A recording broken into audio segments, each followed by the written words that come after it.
वास्तव में ध्यान का अर्थ होता है अपनी सारी चित्तवृत्ति को जुगल चरण कमलों में केंद्रित कर देना।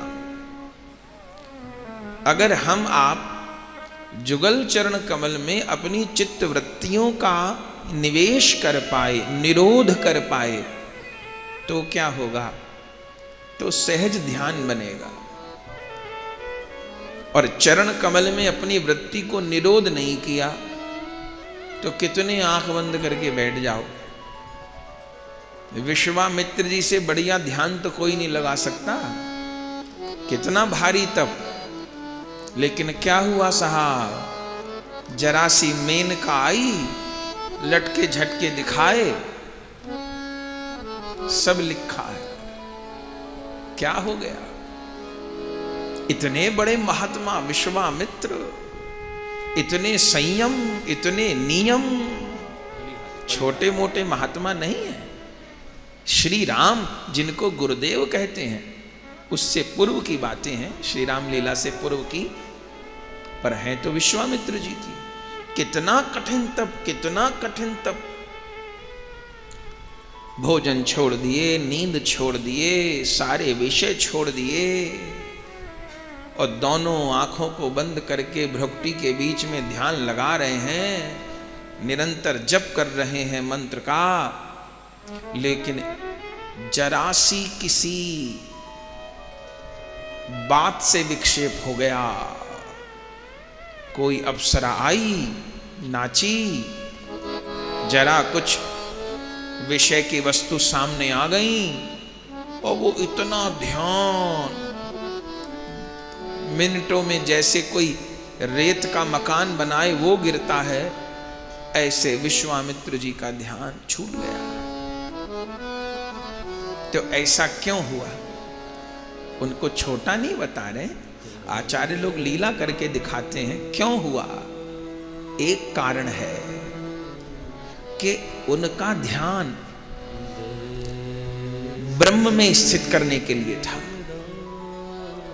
यदि उस समय, बाद में तो फिर भगवान के रूप पे आसक्त हो गए, वो पीछे की बात है, ये पहले की बात है। यदि उस समय उन्होंने भगवान सीताराम के जुगल रूप का ध्यान किया होता, यदि विश्वामित्र जी ने भगवान के रूप में अपनी वृत्ति को रोका होता, उनके रूप में आसक्ति की होती, लीला में आसक्ति की होती, तब क्या मेनका उनको अपने रूप के प्रति आकृष्ट कर लेती?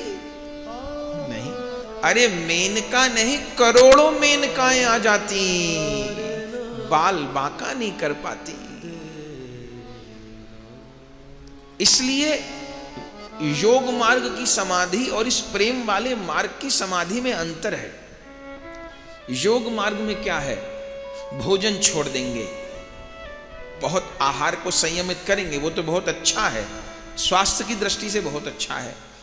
लेकिन एक वो योग है कि इंद्रियों को भोजन मत दो, सुखाओ शरीर को। तो जब शरीर सूखेगा, स्थूलता नहीं बचेगी, और शरीर सूखते सूखते जैसे कोई रोगी हो जाए, तो रोग में भोग नहीं सुहाता। तो योग के द्वारा अपनी इंद्रियों को सुखा दो। ऐसा समझिए कि सरोवर का पानी सुखा दो, तो जब सरोवर का पानी सुखा दिया तो उसमें काई भी नहीं लगेगी, और मछली भी नहीं आएंगी, और मक्खी मच्छर भी नहीं आएंगे, पानी सुखा दिया। ये हो गया योग मार्ग का निरोध। वैष्णवों का क्या है? वैष्णव आचार्यों का कहना है पानी मत सुखाओ, पानी मत सुखाओ। क्यों सुखा रहे हो पानी को? फिर क्या करो? उसमें काई मत लगने दो।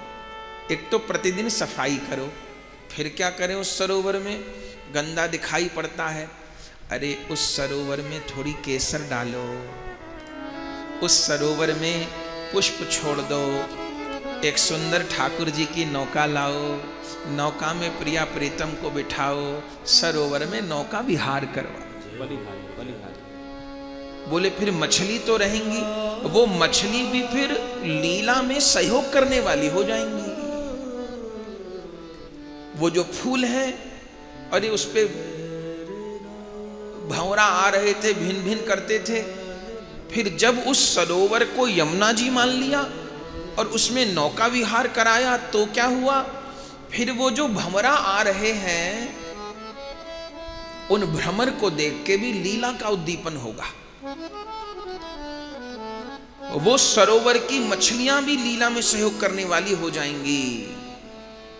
तो अब जिस सरोवर को देख करके ग्लानि हो रही थी या मन में गंदगी अनुभव हो रही थी, लेकिन उस सरोवर को मान करके, यमुना जी मान करके, उसमें इत्र फूल माला सजा करके नौका विहार कराने लगे तो क्या हुआ, लोग आके प्रणाम करने लगे। तो यमुना जी उसी सरोवर के किनारे पहले बैठ के मछलियों की दुर्गंध आ रही थी, लेकिन अब उस सरोवर के किनारे बैठ करके श्यामा शाम की नौका विहार लीला का अनुभव हो रहा है।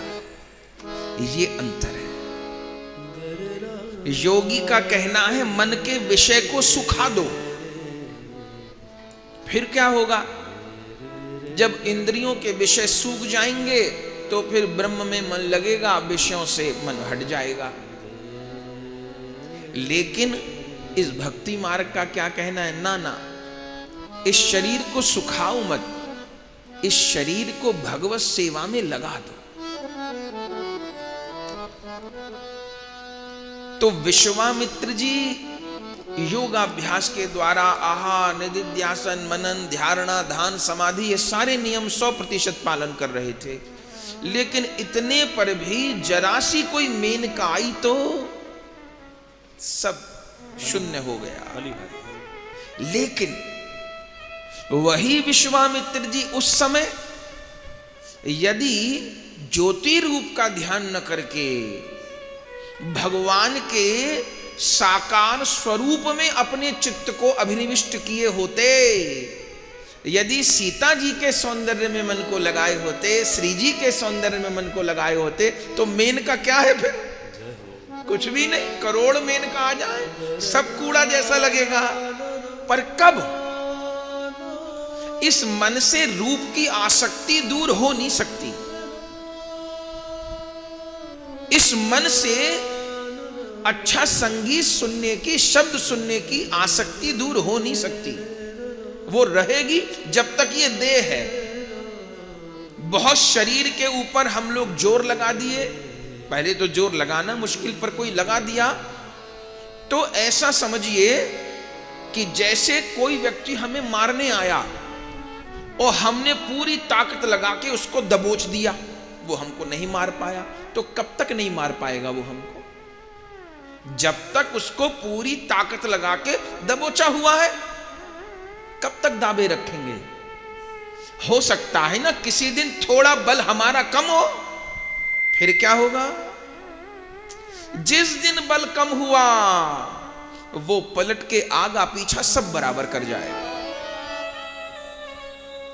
हर समय उसको दबोच के रखना संभव है तो अच्छी, पर कहां तक संभव होगा। वो जिस दिन उसका दांव पकड़ा ऐसा चोट देगा कि फिर दबाने लायक नहीं बचेंगे। यही मन की गति है। इसलिए क्षमा करिए, कितने उदाहरण हैं, ज्ञानियों का पतन होते देखा गया, योगी का होते देखा गया, कर्मकांडी का तो देखा ही गया, लेकिन भक्त का पतन होते नहीं देखा गया। भक्त से भूल हुई, वो थोड़ा नीचे सरका, प्रभु संभालने के लिए आ गए। धनुर्दास जी महाराज चरित्र हम कह चुके, कितने भयानक आसक्त अपनी पत्नी में, ऐसा तो दूसरा उदाहरण ही नहीं मिलेगा, अभी भी नहीं मिलेगा, इस घोर कलयुग में भी नहीं मिलेगा। चरित्र कह चुके, इतने भयानक अपनी स्त्री में आसक्त कि वो सड़क पे चले तो ये उल्टे चले। ऐसा दीवाना तो आज भी नहीं कोई मिलेगा कि घरवाली का मुंह देखते सड़क पे उल्टा चले, कहीं खम्भे से टकराए, कभी पशु से टकराए, कोई शर्म नहीं, और लोग हंसे। देखो वो विषय लंपट जा रहा है। कैसी दीवानगी, लोग हंसियों कोई फर्क नहीं, हंसो, मैं इसको देखे बिना नहीं रह सकता। कैसी दीवानगी, उल्टे चलते थे, मशहूर थे, उन्हें मतलब नहीं कोई हंस रहा है, गाली दे रहा, कंकर फेंक रहा, कूड़ा फेंक रहा, मुझे तो इसको देखना है। इतनी आसक्ति रूप की। रामानुजाचार्य भगवान श्री संप्रदाय के महान आचार्य शिष्यों के साथ कावेरी स्नान को जा रहे थे। तभी दूर से उल्टा चलता आदमी दिखाई दिया, धनुर्दास। शिष्यों से पूछा कौन है? बोले महाराज जी मत देखिए उधर, ये तो सतयुग त्रेता द्वापर कलयुग का सब में बड़ा स्त्री आसक्त है। कैसे? बोले इतना आसक्त है कि घरवाली जरा बाजार या किसी काम से जाती है तो उल्टा चलता है सड़क पे। अरे ऐसा, खड़े हो गए भाई, उसको देख, उसके दीवानगी को देख रहे हैं। न जाने कौन से गुण पर दयानिधि रीझ जाते हैं, यही सब संत कहते हैं, यही सदग्रंथ गाते हैं। देखा उसको, पूछा, सब बात पूछ ली, स्नान करे आए, वापस मंदिर में आ गए। गुरुजी शिष्यों को कहा वो धनुर्दास को बुला के लाओ। बोले धनुर्दास को? महाराज वो नहीं, अरे हमारा नाम लेना ना, कहना, बुला रहे। सेवक लोग घर पे पहुंचे, धनुर्दास जी को कहा तो यहां श्रीरंगम में रहता है, कभी रंगनाथ गया है? नहीं। ऐसा समझिए कि कोई जिंदगी भर वृंदावन रहता हो, बिहारी जी न गया हो, राधा रमण जी न गया हो, ऐसा हाल था उसका। बोले हम तो नहीं गए कभी। बोले हे भगवान यहीं रहता है कावेरी के किनारे, तो दर्शन करने नहीं गया कभी? बोले नहीं गया। अरे चल। बोले मैं जा भी नहीं सकता, मैं तो अपनी पत्नी के बिना नहीं रह सकता। तब उसकी पत्नी को कहा जगत गुरु जी बुला रहे हैं, दुनिया तरसती है उनके दर्शन को, वो बुला रहे हैं। अब पत्नी ने सुना, नाम तो सुना ही था, तब कहा चले जाओ, कोई बात नहीं, क्यों बुला रहे, इतने बड़े महापुरुष हैं, जाओ। तब बड़े कष्ट से, बस 2 मिनट में आ जाऊंगा, ज्यादा मुझे कोई सत्संग वत्संग नहीं अच्छा लगता। पहुंचे। उस समय गुरु जी आरती की तैयारी कर रहे थे। सेवक ने बता दिया धनुर्दास आ गए महाराज जी, ज्यादा देर रुकेंगे नहीं वो। तो गुरुदेव रंगनाथ को विनती करते, ठाकुर पर्दा खोलने वाला हूं, वो विषय खड़ा है दर्शन करने को, मुझे पसंद आ गया है, अब तुम्हारा सेवक बनाना है उसको। मुझे उसकी एक ही बात पसंद आई है कि उसकी आंखें रूप की कितनी आसक्त हैं। हे ठाकुर तेरे से सुंदर कोई है क्या? अब जीव की आंखें रूप मांग रही हैं तो ये दोष तो नहीं है, विषय तुमने बनाए हैं। आंख का विषय रूप है, दर्शन है, तो कोई बुराई तो नहीं। जीव का विषय रस लेना है तो कोई बुराई तो नहीं। कानों का विषय सुनना है, कोई बुराई तो नहीं। पर हे ठाकुर तेरे से सुंदर तो कोई नहीं। पर्दा खोल रहा हूं, आज अपने रूप की एक झलक दो, अब तुम्हारा दीवाना बने, ये बस यही चाहता हूं। आचार्य गुरु जिसके लिए प्रार्थना करते हैं स्वीकार हो जाते। रामानुजाचार्य पर्दा खोले और धनुर्दास ने दर्शन किया। बस ऐसा दर्शन ठाकुर नारायण ने कराया, वही मोहित होके गिर गए। कहां तो जाते नहीं थे घरवाली को छोड़ के, कहां मंदिर से ही निकलना बंद हो गया।